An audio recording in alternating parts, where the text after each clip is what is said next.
My mom laughed. You'll never own a home like your sister's. My sister smirked and called me jealous. A week later, I invited her over for tea. The moment she walked inside, she started screaming. Mom came running and couldn't believe what she saw. Hello, folks. My name is Lauren Mitchell. I'm 34 years old, and according to my mother, I would never own a house like my older sisters. She didn't whisper it. She announced it across the dining room table during Sunday dinner. Then she laughed. Dad nodded in agreement. My sister smiled over the rim of her wine glass and asked, "You're just jealous, right?" 1 week later, she stood inside my living room, stared around in complete disbelief, and called my parents with shaking hands. "You need to get here.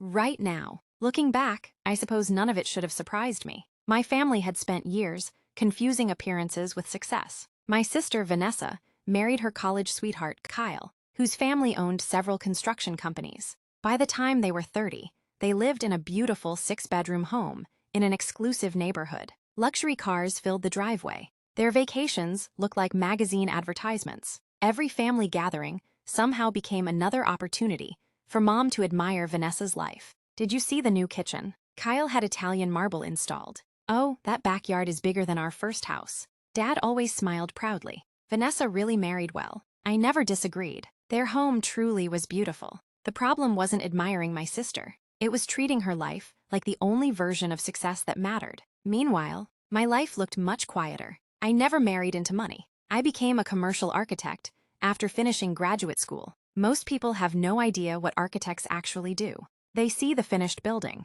They never see the thousands of hours spent designing, revising, solving problems, and meeting impossible deadlines. I loved every part of it, especially restoring older buildings instead of tearing them down. The work paid well, not overnight, but steadily. Every bonus, every promotion, every overtime project, I invested carefully, lived below my means, drove the same dependable car for almost 10 years, rented a modest apartment even after I could have afforded something larger. Whenever coworkers upgraded to luxury SUVs or expensive condos, I quietly transferred more money into my savings account. People often mistook my simple lifestyle for financial struggle. I never corrected them. There wasn't any point. Success doesn't become more meaningful because other people notice it. About 4 years ago, I met an older architect named Walter. He'd spent 40 years restoring historic homes. Before retiring, he became an unofficial mentor. One afternoon, after we finished touring an old estate scheduled for renovation, he smiled at me. "Most people buy houses. You will probably rescue one." I laughed. "Maybe someday." He nodded thoughtfully. "Start looking now. You'll know the right one when you see it." He was right. Nearly 18 months later, I found an old Victorian home, sitting on nearly 3 acres, just outside the city. Most buyers walked away immediately. The roof needed work. The plumbing was outdated. Half the windows had to be replaced. The gardens had become completely overgrown. I fell in love before I even reached the front porch. It wasn't cheap, but after years of saving, I could afford it. I bought it quietly, told almost no one, not because I wanted it to be a secret, because I wanted to finish restoring it before inviting people over. For almost 2 years, every weekend became another project. New flooring, fresh paint, restoring original woodwork instead of replacing it, planting gardens, rebuilding the wraparound porch. Walter volunteered almost every Saturday. "You've got good instincts," he'd say. I had a great teacher. He laughed. I only pointed. "You did the work." When everything was finally finished, the house felt exactly the way I'd imagined. Warm, peaceful, comfortable, not extravagant, just home. Around that same time, Mom invited everyone over for Sunday dinner. The conversation eventually turned toward real estate. Vanessa had recently remodeled her kitchen. Mom couldn't stop talking about it. "It's absolutely stunning." Dad nodded. "Kyle really knows how to provide." Then Mom looked directly at me. "What about you? Still renting?" I smiled. "Not anymore." Before I could say anything else, Vanessa laughed. "Oh, please." Mom joined in. "Honey, you'll never own a home like your sister's." Dad chuckled. "Those kinds of houses aren't easy to come by." Vanessa leaned back confidently. "You're just jealous." I looked at her for a long moment, then quietly smiled. "No, I'm really not." She rolled her eyes. "Sure." Mom reached over and squeezed my hand. "You'll understand someday. There are different levels of success." I simply nodded. "I suppose there are." Nobody asked another question. Nobody wondered why I looked so calm. Driving home that evening, I realized something. For years, I'd been defending myself against assumptions. Maybe it was finally time to stop explaining. Instead, I sent Vanessa a simple text message. Would you like to come over for tea next Saturday? I'd love to show you something. She replied almost immediately. Sure, send me the address. Saturday afternoon arrived warm and sunny. I baked lemon scones, made fresh tea, opened every window in the house. Just before 2 o'clock, I heard a car pull into the driveway. Vanessa climbed out. She looked around once, then frowned. She glanced at her phone, looked at the mailbox, then back at the house. When I opened the front door, she asked, "Are you sure this is the right address?" I smiled. "It is." She slowly stepped inside. Her eyes moved across the restored hardwood floors, the staircase, the high ceilings, the original stone fireplace, then through the large windows, overlooking the gardens, and the small lake beyond the property. She walked silently from room to room, the library, the sunroom, the renovated kitchen, the wraparound porch. She didn't say a single word. Finally, she stopped in the middle of the living room, turned toward me, and quietly asked, You own this?" "I do." She stared at me for several more seconds, then reached into her purse with trembling hands, pulled out her phone, and immediately called our mother. The second Mom answered. Vanessa spoke so quickly, she almost forgot to breathe. "Mom, you need to get here." She looked around the room once more, then whispered, "Right now." Sometimes, people spend so long laughing at your dreams that they never notice you've quietly achieved them. As my sister stood in my living room, clutching her phone, she wasn't calling because she was happy for me. She was calling because everything she'd believed about my life had just changed. Vanessa lowered her phone. She still hadn't sat down. She simply stood in the middle of my living room, looking around as if she expected someone to step out and explain it was all a misunderstanding. She looked at me. "You really own this?" I smiled. "Yes. You didn't, marry someone wealthy." I laughed softly. "No." "You inherited it?" "No." She looked genuinely confused. "Then how?" "I bought it and restored it." She slowly sat down. "I don't understand."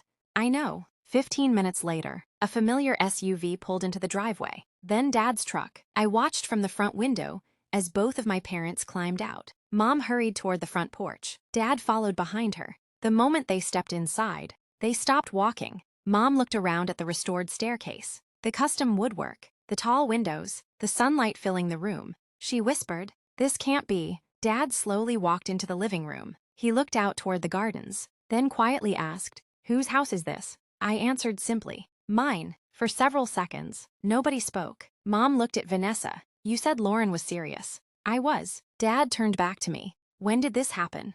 "Almost 2 years ago." His eyes widened. "You've owned this for 2 years?" "Yes." "And you never told us?" I smiled sadly. "You never asked?" Silence. Dad looked around again.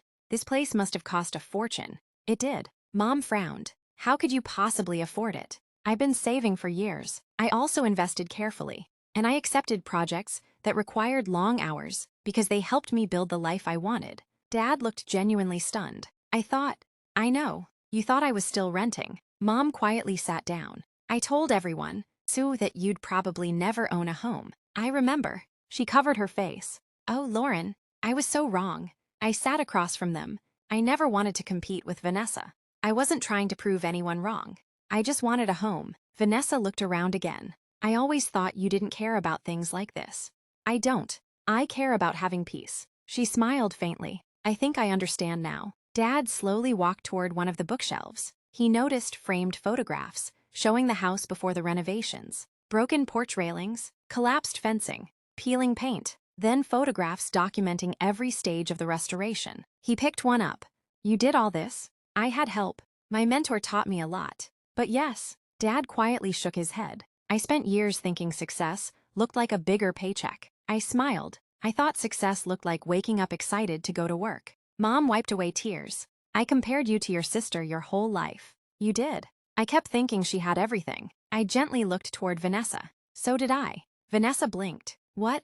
"I thought you had something I didn't." She looked confused. "What was that?" "Our parents' approval." The room became silent. Vanessa looked down at her hands. "You really thought that?" I nodded. "Didn't you?" She laughed softly through tears. "I spent years trying to deserve it.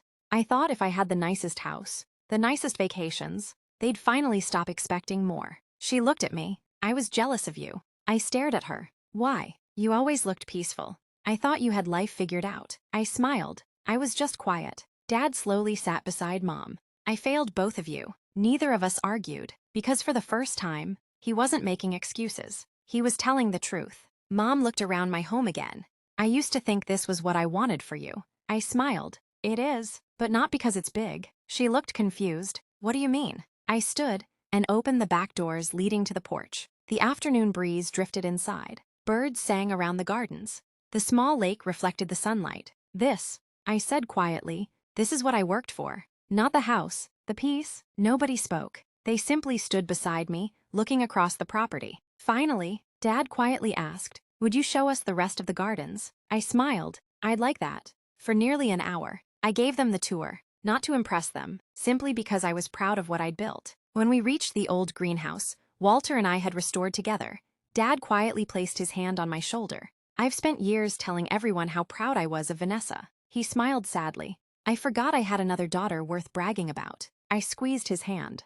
It's never too late to start. Epilogue, soft piano becomes lighter, carrying gratitude instead of longing. It's been almost 3 years since that afternoon. Walter officially retired, and I now mentor young architects the same way he once mentored me. The old Victorian is still my favorite place in the world. Every spring, the gardens bloom a little brighter. Every autumn, the porch becomes my favorite place to drink coffee and watch the leaves fall. Vanessa and I are closer than we've ever been. Once we stopped competing, we finally learned how to be sisters again. She still loves her beautiful modern home. I still love my old Victorian. We've realized there was never a winner. There were simply two women, building different versions of happiness. Mom and Dad changed too. Whenever someone visits my home for the first time, Dad always smiles and says, you should have seen this place before Lauren brought it back to life. He says it with so much pride now that it almost makes me laugh. Not because I needed those words anymore, but because I know he finally means them. My thoughts.